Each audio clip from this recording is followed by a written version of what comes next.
Welcome to Phrase by Phrase, where we are studying the Bible one phrase at a time. And today we're looking at James chapter 1, verse 18.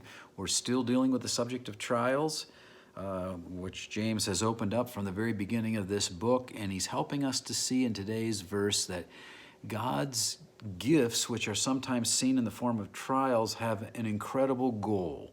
And that we can take solace even in our difficulties because of what God is working and doing. In verse 18 it says, "In the exercise of his will, he brought us forth by the word of truth so that we would be a kind of first fruits among his creatures." So this is the big picture of what God is doing. I want to break it down into a number of different parts. We see here the ultimate gift from God. It says he brought us forth. Literally, that means to bring forth from the womb or to give birth to. And so he's speaking of spiritual birth. This is the ultimate gift from above, that God would give us spiritual birth. And then we see the initiation of God's ultimate gift. It says, in the exercise of his will. So he gave us birth through the exercise of his will, meaning that salvation is rooted in God's will, not in our goodness. In John 1:12 it says, "But as many as received him, to them he gave the right to become children of God, even to those who believe in his name, who were born not of blood, nor of the will of the flesh, nor the will of man, but of God." They were born of the will of God. This was God's plan and design. Then we have the means of God's ultimate gift. The way that he brings this gift about, it says, by the word of truth. So it's the gospel message. It's by the word of truth that God brings life to us. So in Romans 10:17 it says, "So faith comes from hearing, and hearing by the word of Christ." And then we see the glorious goal of God's ultimate gift. Here's the big picture of what God's doing and bringing us into relationship with him. It says, so that we would be a kind of first fruits among his creatures. Now, the phrase first fruits means the choicest of something, the beginning of something, like bringing in the first of the harvest. And Christ is the first fruits of the resurrection. He was resurrected actually on the Feast of First Fruits as a picture of all of us who will someday rise from the dead.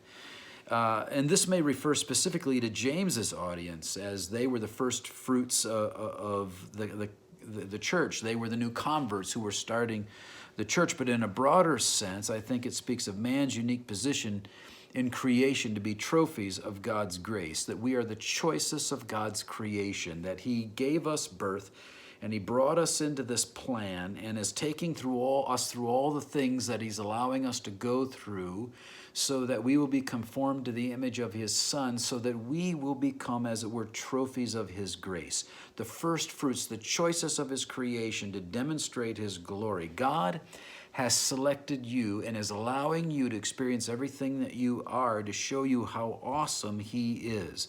That he could take a sinful and selfish creature and transform that person into a child of the living God. And heaven will stand amazed at his workmanship in eternity when it's all done and over and we're all in eternity and you are there in your glorified state, without pain, without suffering, and full holiness and perfection. And then all of heaven will just applaud how awesome God is that he could turn you into such an incredible creature. And that's what God is hoping to achieve in us. And yet some people might ask, but isn't allowing us to suffer so that we can be glorified, cruel and egotistical? And I would say no, because man finds his greatest happiness in God's greatest glory. And you see, our greatest happiness will be in magnifying God's glory, because that's the end to which we were created. And that's why I shake my head when people choose a sinful course and use the excuse, well, surely God wants me to be happy. And they don't understand that the way to true happiness is through God's grace changing us into holy people. C.S. Lewis, the great Christian philosopher and writer, wrote these words. He said, "God's great design in all his works is the manifestation of his own glory. Any aim less than this is unworthy of himself. But how shall the glory of God be manifested in such fallen creatures as we are?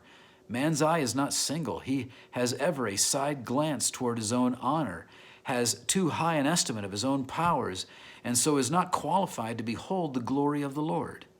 It is clear then that self must stand out of the way, that there may be room for God to be exalted. And this is the reason why he often brings his people into difficulties. that being made conscious of their own folly and weakness, they may be fitted to behold the majesty of God when he comes forth to work their deliverance. I like the way the Apostle Peter puts it. He says it in 1 Peter 4:12, Beloved, do not be surprised at the fiery ordeal among you which comes upon you for your testing, as though some strange thing were happening to you. But to the degree that you share the sufferings of Christ, keep on rejoicing, so that also at the revelation of his glory you may rejoice with exultation. If you are reviled for the sake of Christ, you are blessed, because the Spirit of glory and of God rests upon you. It is a momentary light affliction when compared to the endless ages of eternity when we stand in glory. Will you think about that? I look forward to seeing you again as we study the Bible phrase by phrase.